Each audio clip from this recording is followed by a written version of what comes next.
السلام علیکم ورحمۃ اللہ وبرکاتہ۔ بسم اللہ الرحمن الرحیم، الحمد للہ رب العالمین والعاقبۃ للمتقین، والصلاة والسلام علی سید الانبیاء والمرسلین وعلی آلہ وصحبہ اجمعین، اما بعد فقد قال اللہ تبارک وتعالی فی القرآن الکریم: اعوذ باللہ من الشیطان الرجیم، بسم اللہ الرحمن الرحیم، یا ایھا الذین آمنوا کتب علیکم الصیام کما کتب علی الذین من قبلکم لعلکم تتقون۔ صدق اللہ العلی العظیم وبلغنا رسولہ النبی الکریم ونحن علی ذلک لمن الشاہدین والشاکرین والحمد للہ رب العالمین۔ قال اللہ تبارک وتعالی فی شأن حبیبہ الکریم: ان اللہ وملائکتہ یصلون علی النبی یا ایھا الذین آمنوا صلوا علیہ وسلموا تسلیما۔ اللہم صل علی سیدنا وشفیعنا ونبینا وحبیبنا مولانا مولانا محمد صلی اللہ علیہ وسلم، صلی علیہ الصلاۃ والسلام علیک یا رسول اللہ صلی اللہ تعالی علیہ وسلم۔ معزز ناظرین و سامعین، اللہ تبارک و تعالیٰ کا بے انتہا شکر احسان ہے کہ اللہ تبارک و تعالیٰ نے محض اپنے فضل و کرم سے اور حضور نبی اکرم صلی اللہ تعالی علیہ وسلم کے صدقے ہم تمام کو ماہ رمضان المبارک کے 11ویں روزے کی سحری کی توفیق عطا فرمائی۔ اللہ تبارک و تعالیٰ سے دعا ہے کہ اللہ تبارک و تعالیٰ ہم سبوں کی آج کی سحری کو قبول فرما اور ہم تمام کے آج کے اس روزہ رکھنے کو قبول فرما، آمین ثم آمین۔ اللہ تبارک و تعالیٰ قرآن پاک میں ارشاد فرماتا ہے: یا ایھا الذین آمنوا کتب علیکم الصیام، اے ایمان والو تم پر روزے فرض قرار دیے گئے جیسا کہ تم سے اگلوں پر روزے فرض تھے تاکہ تم متقی اور پرہیزگار بن جاؤ۔ اللہ تبارک و تعالیٰ بندوں پر روزے فرض فرما کر بندوں پر بڑا احسان فرماتا ہے۔ اس کا بندوں پر بڑا احسان ہے کہ اللہ تبارک و تعالیٰ نے بندے کو اس دنیا میں جینے کا ڈھنگ اور سلیقہ سکھایا، کیونکہ انسان وہی حقیقت میں ڈھنگ رکھنے والا ہے، وہی حقیقت میں زندگی کا سلیقہ رکھنے والا ہے جو شخص اللہ تبارک و تعالیٰ سے خوف کھانے والا ہو، جو شخص اللہ تبارک و تعالیٰ سے ڈرنے والا ہو، اور جس شخص کے دل میں تقوی اور طہارت ہو۔ انسان تقوی و طہارت کے لیے ضروری ہے کہ انسان اپنے خواہشات سے اپنے آپ کی حفاظت کرے، برے خیالوں سے برے ارادوں سے اپنے آپ کی حفاظت کرے،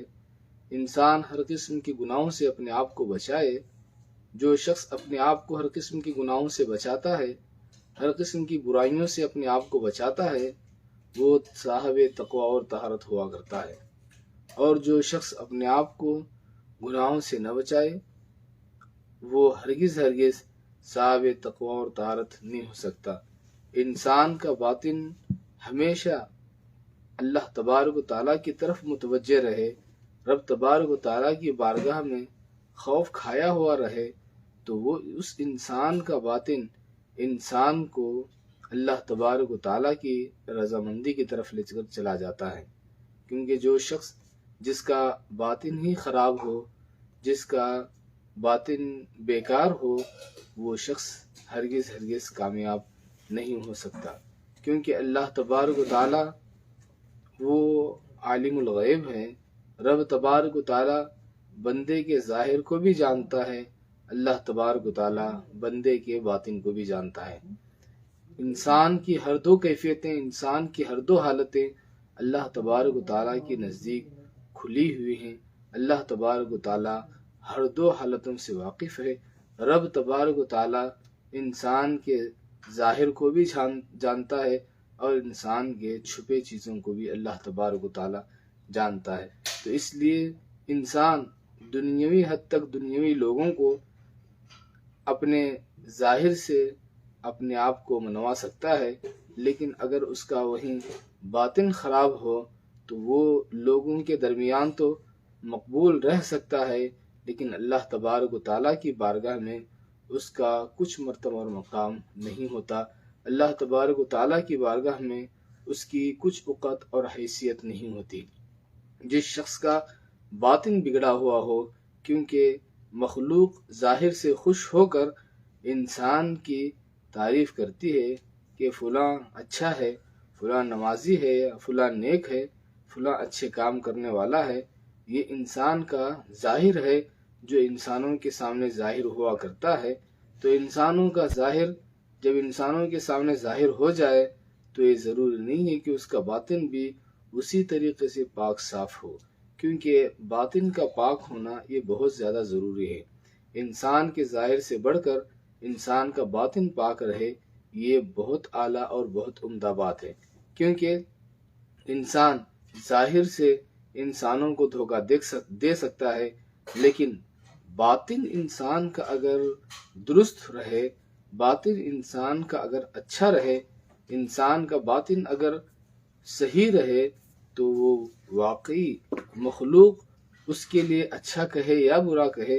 اس وقت اس کا اعتبار نہیں ہوتا، وہ خالق کے نزدیک بڑا پیارا اور پسندیدہ ہوا کرتا ہے۔ تو اس لیے ہم تمام پر یہ ضروری ہے کہ ہم اپنے ظاہری حالات سے زیادہ ہم اپنے باطنی احوال کی طرف خیال کریں، توجہ دیں کہ ہمارا باطن کیا ہے، یعنی ہم لوگوں کے سامنے جس حالت میں رہتے ہیں، لوگوں کے پیچھے ہماری حالت کیسی رہتی ہے، کیا رہتی ہے، ہم اس کے اوپر خیال و توجہ کریں۔ اگر ہم خیال و توجہ کریں گے تو ہمارے اوپر یہ چیز کھل جائے گی کہ میں صحیح ہوں یا میں غلط ہوں۔ انسان کو یہ کس طرح پتہ چلتا ہے؟ انسان کے ظاہر سے ہی انسان کو پتہ نہیں چلتا، بلکہ انسان اپنے باطن کو خود جاننے والا ہوا کرتا ہے کہ میرا حال لوگوں کے سامنے جس طرح میرا حال ہے، لوگوں کے درمیان سے جدا ہونے کے بعد بھی، تنہائی میں بھی، یا لوگ مجھے نہ دیکھتے ہوں تو میرا ذہن جو لوگ نہیں پڑھتے، میرا ذہن کس حد تک محفوظ ہے، میرا دل جسے لوگ نہیں جانتے، میرا دل کس حد تک محفوظ ہے، میرے خیالات لوگ اسے نہیں پڑھتے، بلکہ میں خود میرے خیالات کو پڑھ سکتا ہوں، میں خود میرے خیالات کا احساس مجھے ہوتا ہے، مجھے میرے خیالات کا علم ہوا کرتا ہے۔ تو اپنے خیالات سے انسان اپنے باطن کا پتہ لگا سکتا ہے کہ اگر اس کے خیالات درست ہوں، اگر اس کے دل میں آنے والے خیالات درست ہوں، اس کے ذہن میں پیدا ہونے والی باتیں اگر درست ہوں، اس کی نیت اگر درست ہو، تو واقعی اس کا باطن محفوظ ہے، اور جس شخص کا باطن محفوظ ہے وہ بڑا خوش نصیب ہے کہ اللہ تبارک و تعالیٰ نے اسے اس بات کی توفیق عطا فرمائی کہ وہ اپنے باطن کی اصلاح کر سکے۔ اسی لیے دوستو اور بزرگوں، روزہ بھی باطنی کیفیت کا نام ہے، ظاہری کیفیت کا نام روزہ نہیں ہے۔ روزہ بھی حقیقت میں باطنی کیفیت کا نام ہے، کیونکہ روزہ بدن کے کسی حصے پر ظاہر نہیں ہوتا، روزہ بدن کی کسی حصے پر ظاہر نہیں ہوتا، بلکہ انسان کی یہ اندرونی کیفیت ہے، انسان کی یہ اندرونی حالت ہے کہ انسان اپنی اس اندرونی کیفیت اور اپنی اس اندرونی حالت سے اللہ تبارک و تعالیٰ کا بڑا مقرب بن جاتا ہے، کیونکہ روزہ انسان کے جسم کے کسی حصے پر دکھائی دینے والی کیفیت کا نام نہیں ہے، نہ ہی جسم کے کسی حصے پر ظاہر ہونے والی کیفیت کا نام ہے۔ تو روزہ انسان کی باطنی حالت کا نام ہے۔ انسان روزہ رکھ کر اپنی باطنی حالت کو درست کرے، اپنے باطنی حالت کی اصلاح کرے، کہ جس طرح اللہ تبارک و تعالیٰ نے اسے روزے کی توفیق عطا فرمائی ہے، اسی طرح اپنے اعمال کی بھی دیگر اعمال پر نظر رکھے کہ میرے اعمال جو بظاہر اچھے دکھائی دے رہے ہیں، کیونکہ لوگ انسان کے سامنے اچھی حالت میں ہی پیش ہوتا ہے، لیکن اس کا اندرونی حال اللہ تبارک و تعالیٰ پر ظاہر ہوا کرتا ہے۔ اس لیے جو شخص اپنی اندرونی حالت کو درست کرنے میں کامیاب ہو گیا، وہ حقیقت میں تقوی اور طہارت حاصل کرنے والا ہو گیا، وہ حقیقت میں پاک صاف رہنے والا ہو گیا۔ اللہ تبارک و تعالیٰ سے دعا ہے کہ مولا تبارک و تعالیٰ ہم سبوں کو صحیح معنوں میں روزہ رکھنے کی توفیق عطا فرما، اور ہم سبوں کو اپنے باطن کی اصلاح کی توفیق عطا فرما۔ آمین ثم آمین۔ سبحان ربک رب العزت عما یصفون وسلام علی المرسلین والحمد للہ رب العالمین۔ السلام علیکم ورحمۃ اللہ وبرکاتہ۔